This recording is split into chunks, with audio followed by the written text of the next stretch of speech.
Bonjour Bernard Thibault. Je vous ai vu suivre avec beaucoup d'attention. De temps en temps, vous opiniez du chef, de temps en temps, vous souriez aux différents propos qui ont été tenus pendant l'heure qui vient de s'écouler. C'est évidemment une matière qui vous intéresse et même vous passionne au premier chef. Nous allons passer une petite demi-heure ensemble autour d'un certain nombre de questions qui découlent évidemment fortement de l'actualité récente, mais pas seulement. Nous avons décidé l'un et l'autre d'ouvrir un certain nombre de perspectives peut-être plus structurelles qui permettront à la fois de connaître vos positions sur un certain nombre de sujets qui nous agitent ici aux États de la France, mais aussi peut-être d'entrevoir ce que pourrait être l'évolution de notre pays au cours des prochains mois ou des prochaines années. Alors, la première question, évidemment, d'actualité, je pense que pour la plupart des personnes qui sont dans cette salle, elles sont assez heureuses de vous avoir devant elles. Et on va le voir après, c'est ça? D'accord. C'est déjà de savoir un petit peu quels sont les enseignements que vous avez tirés de ce conflit des retraites. On a entendu ce matin le concept de victoire à la Pyrrhus. Vous avez beaucoup de gens qui ont rendu hommage à la maturité sociale et syndicale des organisations syndicales au cours de cette bataille. Ce matin, il a été dit que la victoire politique de Sarkozy était peut-être une défaite plus cachée, plus masquée. Quels sont vos enseignements à vous? Il y a naturellement, beaucoup d'aspects. Sur une séquence sociale que l'on a qualifiée pour notre part, mais aussi avec nos homologues syndicaux, d'extraordinaire, en ce sens où elle n'est pas comparable à d'autres séquences sociales mouvementées dans notre pays. On a bien eu, au fil des semaines, quelques espaces analystes qui ont cherché des comparaisons avec d'autres moments d'intense activité sociale ou syndicale. On a parfois fait des parallèles avec 68, on a fait des parallèles avec 95. C'est pas du tout la première des préoccupations que de se lancer dans ce type de comparaison, parce qu'il nous semble que ces derniers mois ont représenté, de ce point de vue-là, un exercice qui était assez inédit, à la fois dans le contexte dans lequel il s'est produit. On est en 2010. Toujours dans une crise globale, en tout cas pour ce qui nous concerne, avec le sentiment qu'on n'en est pas fondamentalement sorti. Pas qu'en France, mais... Ça, on va y revenir. Oui. On est toujours à l'intérieur, dans un contexte social, économique, politique, qui a les spécificités de l'année 2010.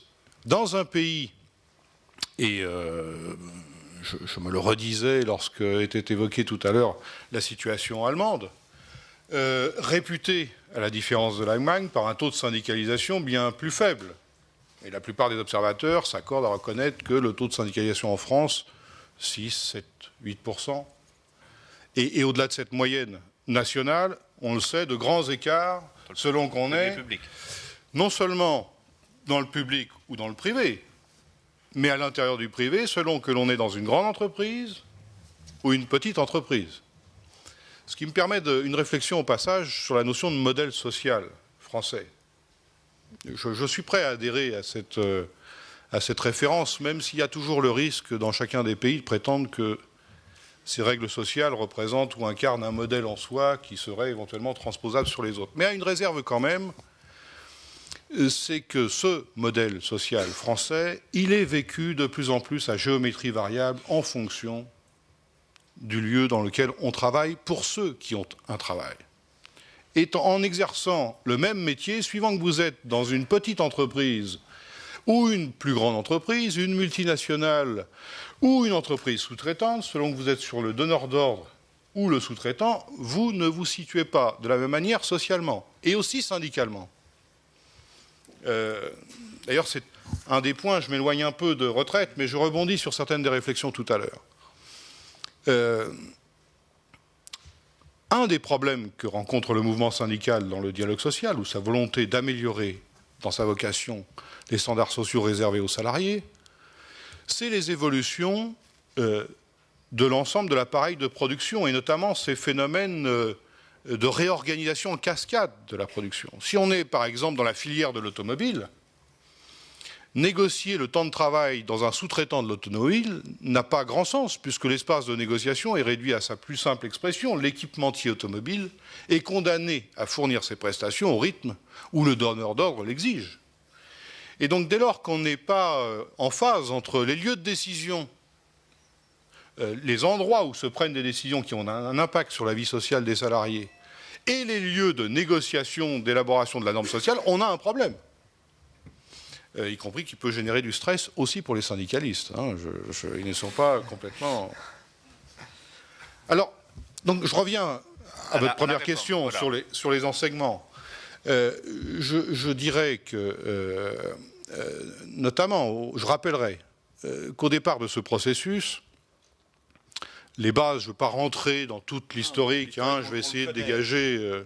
mais au départ, quand même, rappeler que les bases à partir desquelles le président de la République pensait son projet de réforme des retraites étaient a priori approuvées par une grande majorité de Français qui acceptaient cette idée énoncée assez facilement, selon laquelle, vivant plus longtemps, il fallait que les salariés acceptent de cotiser plus longtemps pour accéder à la retraite.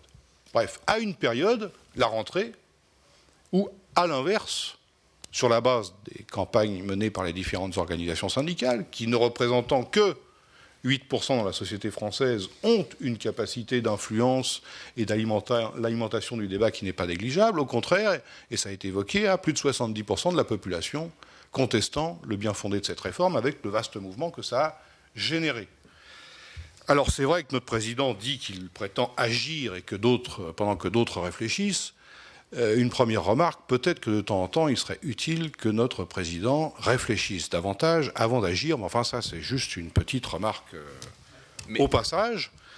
Dans la mesure où dans les motivations de cette vaste mobilisation, dont je ne regarde pas les contours, il y a eu notamment ce choix politique qui a consisté à considérer qu'au motif qu'un chef d'État avait une légitimité de chef d'État du fait d'une élection démocratique, et ça personne ne le conteste, ça donne une certaine forme de plein pouvoir pour légiférer sur toute une série de sujets, et singulièrement sur des sujets qui ont un impact considérable sur la vie de dizaines de millions de salariés, sans prendre des précautions, ne serait-ce que pour entendre ce qu'ont à dire les intéressés.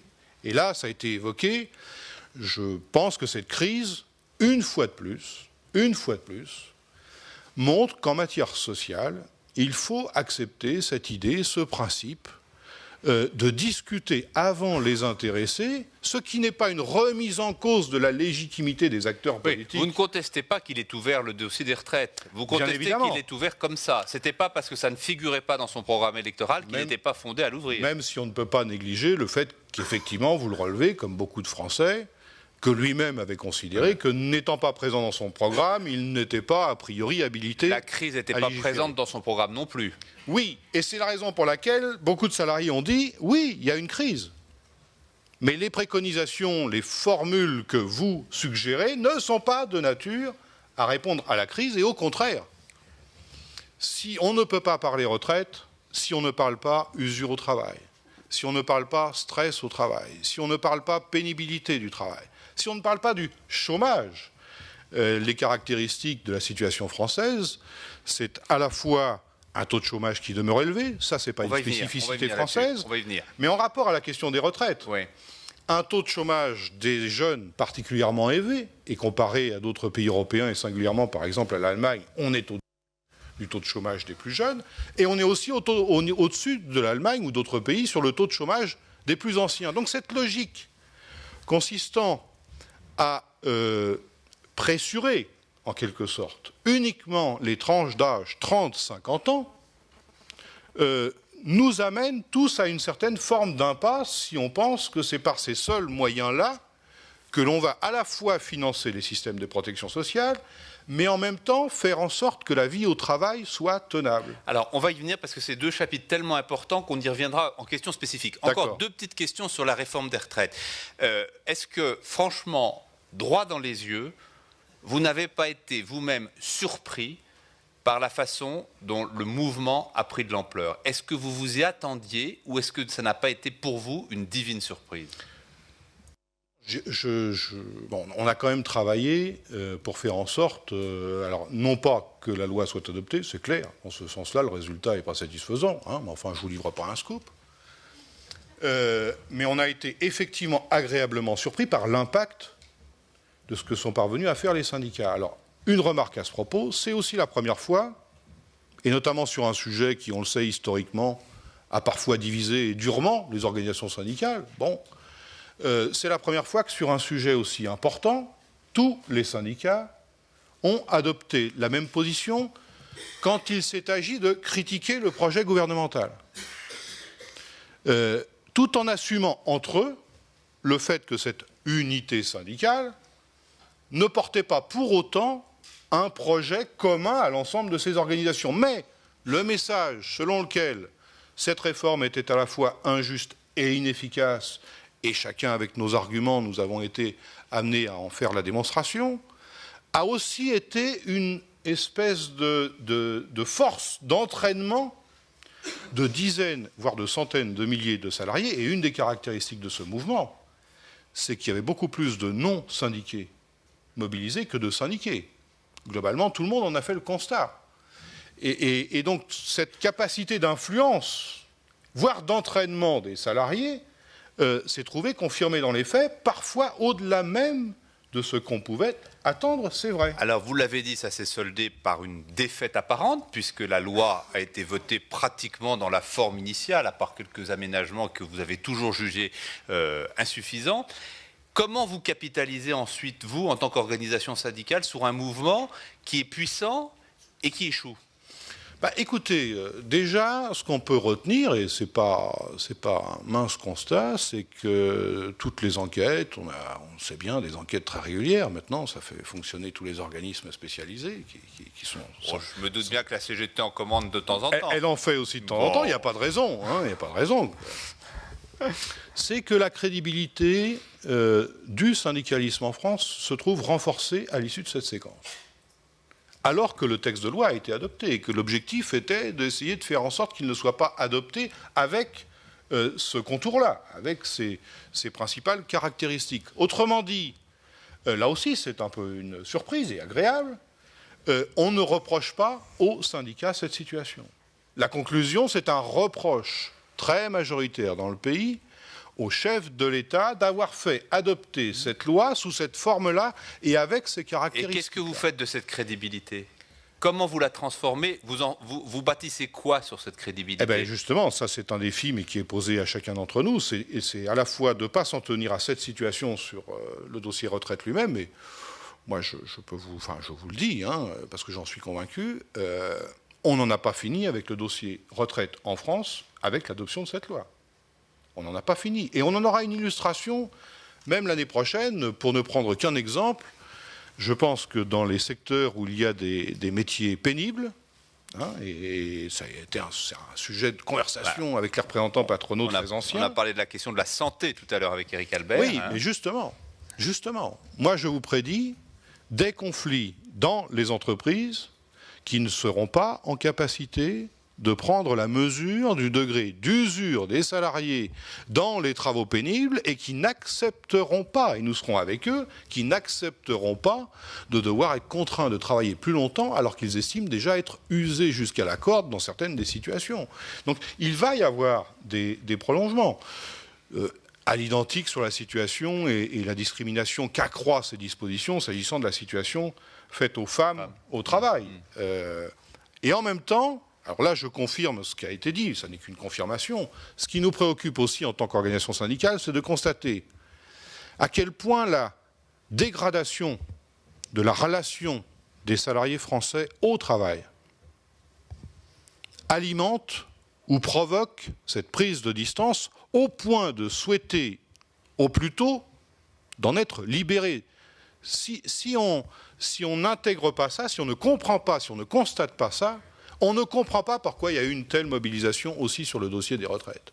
La retraite venant comme le poteau d'arrivée, une forme d'étape libérant du travail et de ce qu'est devenu le travail.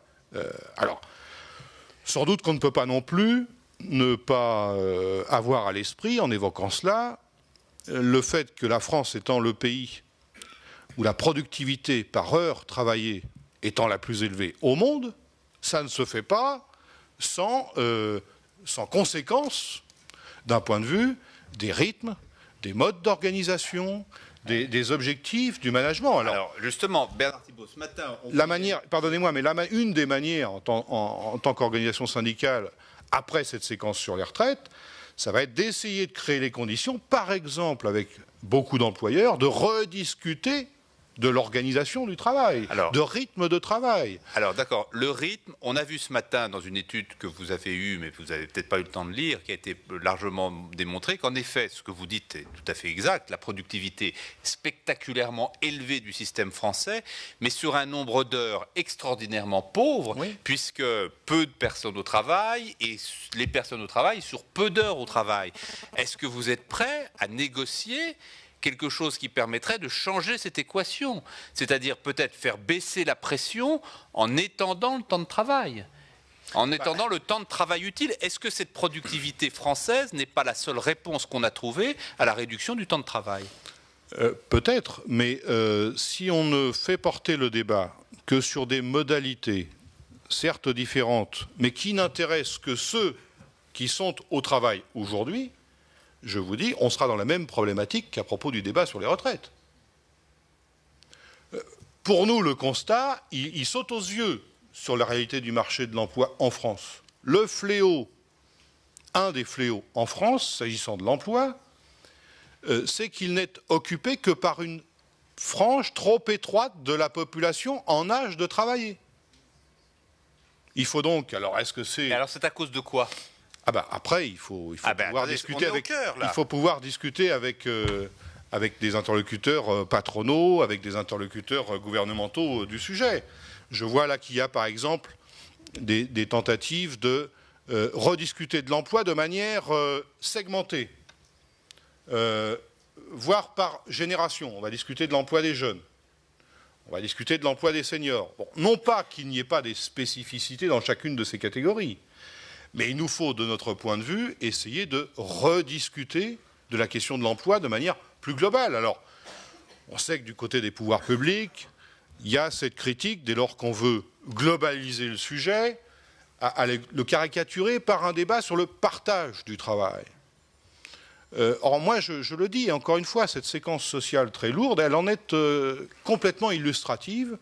Il y a aujourd'hui des limites atteintes par toutes les mesures qui ont consisté à obtenir la plus grande productivité du travail pour une population réduite au travail, en même temps que ça génère une plus grande souffrance sociale, parce que naturellement, tous ceux qui sont exclus du travail, eux ont une autre forme, c'est même pas du stress, ils sont dans une forme d'exclusion sociale qui génère aussi d'un point de vue des coûts. Mais sur quel terrain, sur ce sujet, pourrait porter une négociation? Je ne dis pas forcément que vous souscririez à toutes les propositions, mais sur quoi pourrait se reporter une négociation qui aurait justement pour objectif d'augmenter la part de population au travail et d'augmenter, le cas échéant, le temps de travail, justement pour abaisser la pression qui marque les organisations? Je crois qu'on ne pourra pas faire plus de travail par ceux qui sont au travail aujourd'hui, à part peut-être dans certains secteurs epsilon, enfin, avec les caractéristiques que l'on donne en termes de tendance nationale,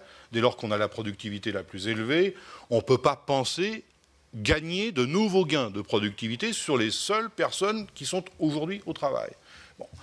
Or, on voit bien qu'il y a encore une approche qui cherche à gagner en productivité sur ceux qui sont effectivement au travail. Et là, on arrive, je crois, à une impasse. Donc il faut repenser la politique d'emploi plus largement. Alors ça ouvre des champs de discussion énormes, et on n'a sans doute pas le temps aujourd'hui de tous les évoquer. On a des mesures sur le plan financier au nom de l'emploi, très nombreuses. On a des politiques d'exonération, des politiques de contribution. On n'est pas les seuls à considérer sur un plan syndical qu'il serait temps de faire un rapport contradictoire pour apprécier le bien fondé ou l'efficacité de ces mesures financières prises au nom de l'emploi, dans la mesure où il nous semble qu'elles ne sont pas toutes pertinentes. Quand Laurence Parisot tacle ou tense Renault parce qu'il fait des mesures d'âge, vous dites, tiens, ça commence à bouger en face ou non? Oui, enfin, en même temps, j'ai cru comprendre que Mme Parisot tensait l'entreprise Renault, surtout pour essayer de pointer la responsabilité des pouvoirs publics et non pas forcément celle de dirigeants d'entreprise. Sur le plan de Renault dont vous faites état, il est évident, mais c'est parce que c'est aussi la réalité.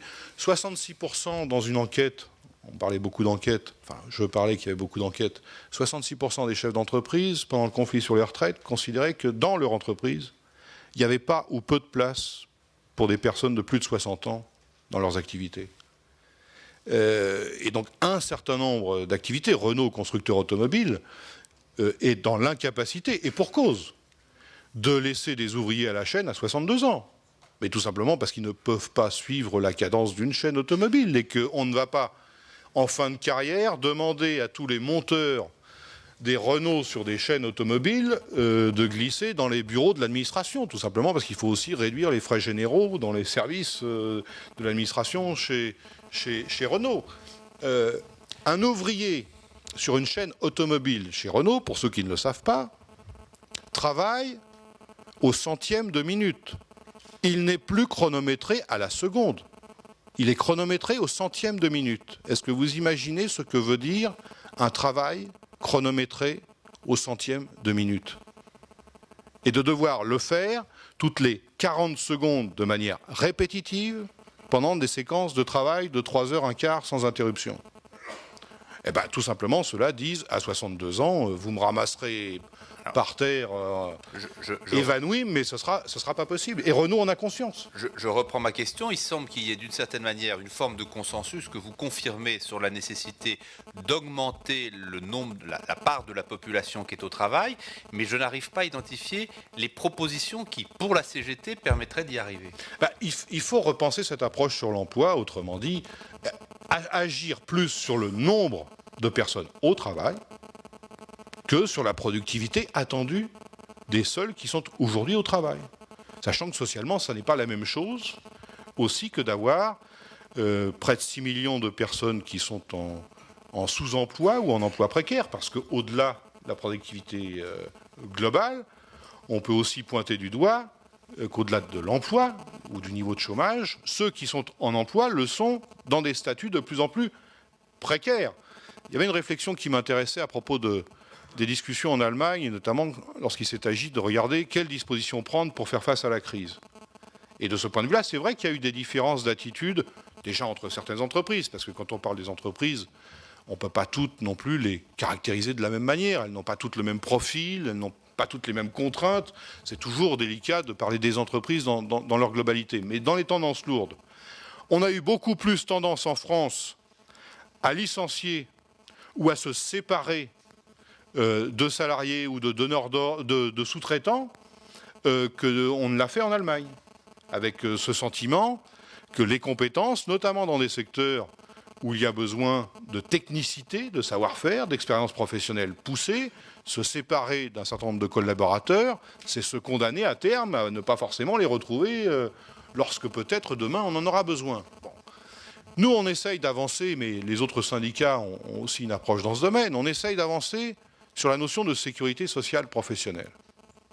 Autrement dit, arriver à concevoir un cadre de droit évolutif par rapport au droit actuel qui a été conçu sur la base des conventions collectives, qui est de plus en plus conçu sur la base d'accords d'entreprise, mais en essayant de faire admettre du côté des employeurs que la vie d'un salarié, son parcours professionnel, à qui on dit de plus en plus, il faut que vous vous habituiez à être à l'avenir salarié de plusieurs employeurs durant votre futur parcours. Et c'est ce qu'on développe singulièrement auprès des jeunes. Doit déboucher sur un socle de droits qui permette d'organiser socialement ces parcours de manière acceptable, alors que le cadre de droit actuel, par branche professionnelle ou par entreprise, ne le permet pas. Et la défiance qui existe aujourd'hui dans le rapport des salariés à l'entreprise, aux entreprises en général, il n'y a pas une défiance du salarié à sa propre entreprise. Au contraire, le salarié sait de fait, quoi qu'il en pense, que son sort de salarié est intimement lié à l'avenir de son entreprise. Donc a priori, il n'est pas dans un rapport de défiance vis-à-vis de son entreprise. Par contre, il y a une défiance à l'égard des entreprises. mais c'est aussi parce que ça repose sur des faits réels et objectifs. Et vous le savez bien, et singulièrement depuis ces 2 dernières années, période de crise intense, le nombre de situations où les Français ont pu constater que les conséquences sociales de cette crise avaient un côté parfois injuste, parfois indigne, selon que l'on a pu être licencié, parfois selon des procédures expéditives, très expéditives. Donc, c'est aussi parce que les entreprises ne donnent pas le sentiment, alors qu'elles militent pour de plus en plus de souplesse, de capacité d'adaptation des salariés à un monde en évolution, elles n'en acceptent pas pour autant d'en fixer un cadre social qui rend les choses acceptables socialement. Et donc on demande aux salariés d'être le réceptacle de toute cette incertitude, de toute cette insécurité sociale ou insécurité économique. C'est le salarié qui est en quelque sorte en bout de chaîne et à qui on demande de savoir s'adapter sans avoir les outils permettant de faire des choix comme il pourrait le prétendre. Est-ce que vous avez encore envie de jouer le jeu d'une discussion sociale sur les 18 mois qui restent d'ici l'élection présidentielle, ou est-ce que la réforme des retraites a cassé quelque chose de définitif? Oui, mais ça va être un exercice compliqué. Hein. Je ne vous cache pas que ça va être un exercice compliqué. Bon, d'une part, je n'ai pas entendu, jusqu'à présent, véritablement de nouvelles volontés du président de la République, du gouvernement, de discuter davantage avec les organisations syndicales. Je n'ai pas entendu de déclaration spectaculaire à ce propos.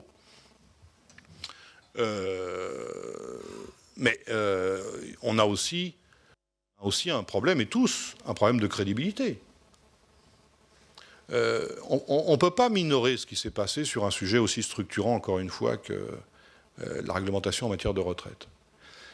Moi, j'ai discuté beaucoup avec plusieurs de mes homologues. Alors, naturellement, certains sont confrontés en ce moment à des plans de rigueur, d'austérité. Il y a dans certains pays d'Europe des diminutions de salaires qui sont d'actualité, dans la fonction publique comme dans le privé, d'ailleurs. C'est pas voir les salaires minimums, les règles d'indemnisation du chômage.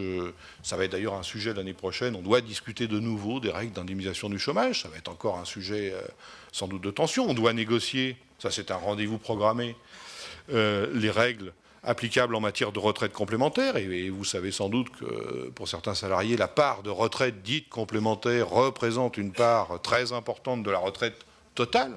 Ça peut être 30, 40, 45% dans certains cas. Donc c'est pas non plus un point mineur, alors que le sujet retraite a été à l'avant-garde. Donc je ne vois pas a priori de réelle volonté de dialoguer avec les syndicats, mais nos mandants nous disent, si sur un sujet aussi structurant pour la vie des salariés que les retraites, on a été dans cette posture-là, et qu'on demande aux représentants des salariés de venir discuter de ce qui pourra apparaître inévitablement comme étant très secondaire, au regard des enjeux principaux. Oui, je faisais une allusion, je n'ai pas fini ma phrase, à mes homologues syndicaux. La plupart ont quand même été scotchés sur la procédure à la française pour réformer la retraite, comme ça a été fait par le pouvoir politique. Vos homologues européens, par exemple. Européens. Alors, mondiaux, naturellement. Les homologues à l'échelle du monde, c'est aussi une des caractéristiques. Hein. Il y a uniquement 10% des salariés au monde qui ont un système de retraite. C'est une réalité. Et quand on parle globalisation, lorsqu'on parle... C'est vrai qu'on est une exception. Tout comme plus fondamentalement, lorsqu'on renvoie à des comparaisons internationales ou à des problèmes de compétitivité, Nicole l'évoquait sur le comportement, les projections internationales sont claires. Si les choses restent en l'état au niveau des règles actuellement applicables dans l'économie mondiale, sur un plan social, il y aura de plus en plus, c'est déjà la majorité des cas, mais il y aura de plus en plus de travailleurs dans un cadre informel que dans un cadre formel, c'est-à-dire encadré par une législation sociale. C'est quand même un sujet de préoccupation pour tout le monde. Donc j'entends derrière tout ça qu'il ne se passera pas grand-chose en termes de négociation sociale sur l'année qui vient. En termes de négociation, c'est une inconnue. Maintenant, je pense que la matière sociale va continuer d'être d'actualité parce que... Et entre les syndicats, qu'est-ce qui se passe? Parce qu'un des faits structurants aussi de cet automne, c'est cette sorte de retrouvaille, là aussi un peu surprenante entre vous-même et la CFDT, qui avait réussi d'une certaine manière à entraîner le mouvement. C'est une parenthèse qui se referme aussitôt après, ou c'est quelque chose qui est porteuse de sens? Ben, j'espère que c'est porteur de sens.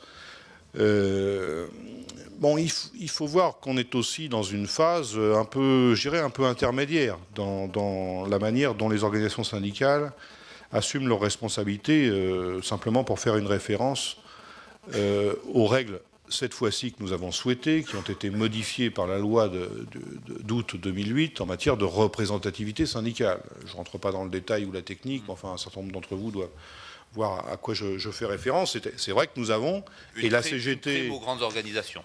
Je ne pense pas que ce soit une prime aux grandes organisations, en ce sens où ce ne sont pas des règles qui, a priori, vont assurer des places acquises à tel ou tel syndicat. C'est un processus qui va être plus exigeant pour tout le monde sur la manière de jouer, d'assumer son rôle de représentant des intérêts des salariés. Avec cette spécificité française, commune à d'autres pays, mais enfin, à la différence d'autres pays, que nous avons, dans le droit français, la légitimité à négocier au nom de l'ensemble des salariés, qu'ils soient ou qu'ils ne soient pas syndiqués. Et on sait que dans d'autres pays, ça n'est pas tout à fait la même chose. Donc que ce droit-là de représentation soit beaucoup plus adossé, et les nouvelles règles vont le permettre, et nous avons milité en ce sens, et en commun avec la CFDT pour les obtenir, assis sur des processus beaucoup plus démocratiques qu'ils ne l'étaient auparavant, en faisant jouer aux élections professionnelles un rôle permettant d'apprécier le mandat confié à l'ensemble des interlocuteurs syndicaux.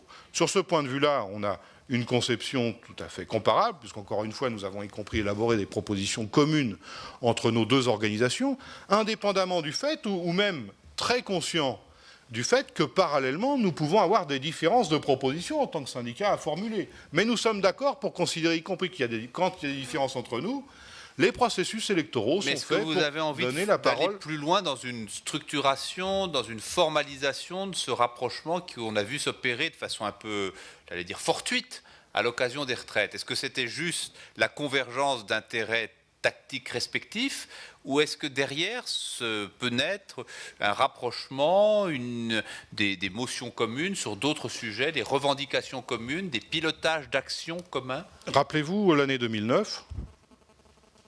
Et là aussi, je pense que si on a perdu de mémoire ce qui s'est passé en 2009 sur un plan social et syndical, et notamment déjà des grandes manifestations à l'appel de tous les syndicats dans la période de crise, ce qui avait donné lieu d'ailleurs à un sommet à l'Élysée avec le gouvernement, avec le patronat pour discuter de la situation.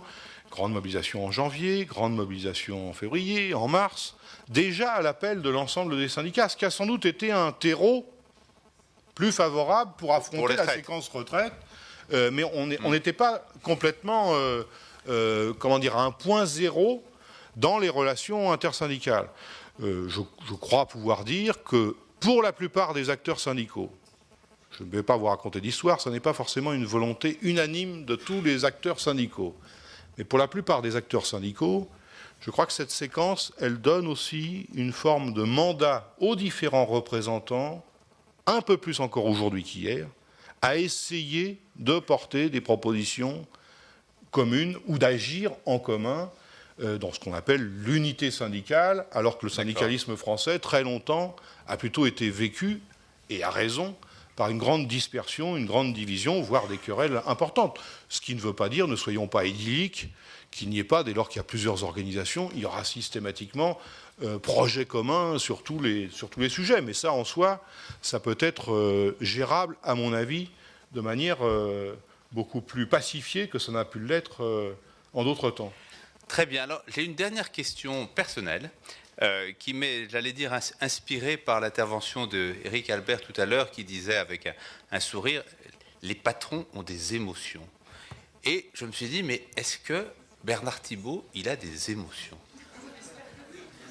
On espère que oui, dit Nicole, qui doit en avoir eu beaucoup, mais qu'est-ce que c'est? Comment vous gérez les émotions dans 3 mois de lessiveuse comme celle que vous avez on passe tenue, par des phases dans de laquelle stress, dans laquelle d'ailleurs vous nous avez entraîné aussi, dans la lessiveuse. Non mais sérieusement, quelle est la part de l'émotion? Est-ce qu'on est juste une machine qui applique les mots d'ordre, la mécanique? Moi, je me dis Quelle est que la part de l'irrationnel? le jour où on constatera qu'un responsable syndical est comparable à une machine, il faudra rapidement s'en séparer, hein, je vous le dis, parce que alors là, ça sera très très préoccupant. Non. Comment vous dire ça? Bien sûr, c'est le genre de séquence.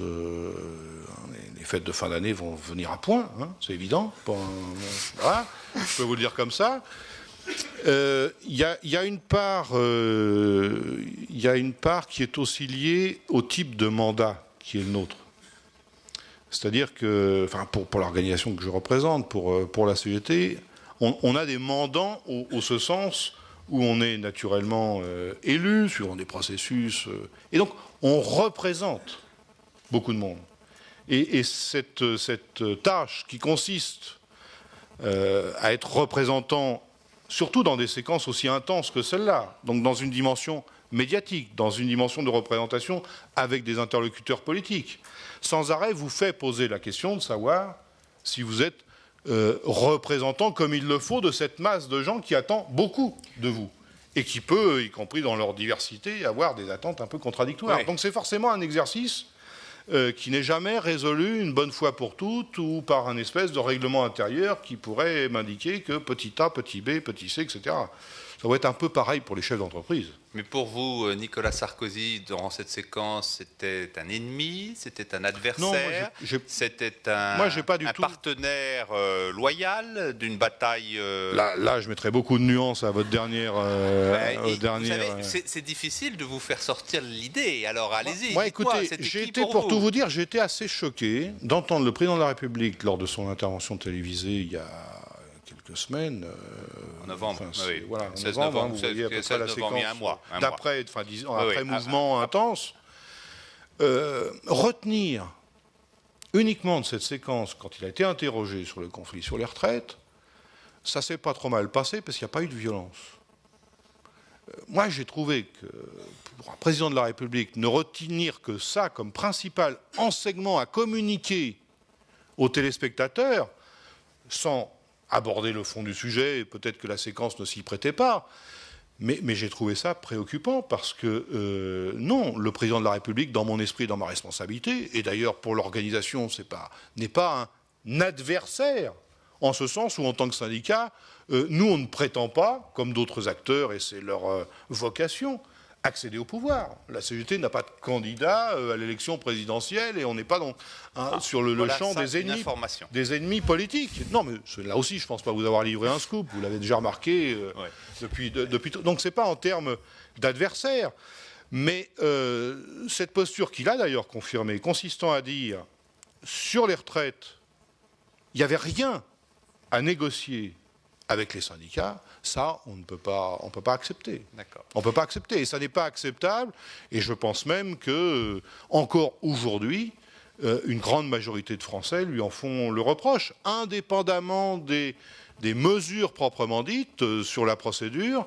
Et alors après, les enseignements politiques, moi je me garderais bien d'en tirer quelques enseignements, mais inévitablement, c'est le genre de sujet dont la portée sociale est suffisamment importante pour se dire que c'est susceptible d'avoir une influence sur le comportement des salariés en tant que citoyens. Est-ce que l'émotion pourrait vous guider, vous faire penser justement à souhaiter qu'il paye dans les urnes ce que vous n'avez pas réussi à lui imposer? Je n'ai pas besoin, à mon avis, de déposer beaucoup de cierges pour que ça soit le cas. Hein. Après, dans quelle proportion, ça j'en sais rien, et puis c'est pas le seul paramètre, qui comptera sans doute sur une élection aussi particulière que celle des présidentielles. Et en même temps, ça peut pas être un motif de satisfaction pour un responsable syndical, parce qu'on s'éloigne du sujet pour lequel il y a eu cette mobilisation. Ça reste les retraites, et encore une fois, je pense qu'on entendra encore parler même dès l'année prochaine. Merci beaucoup Bernard Thibault. Il y a longtemps que les États de la France voulaient vous accueillir.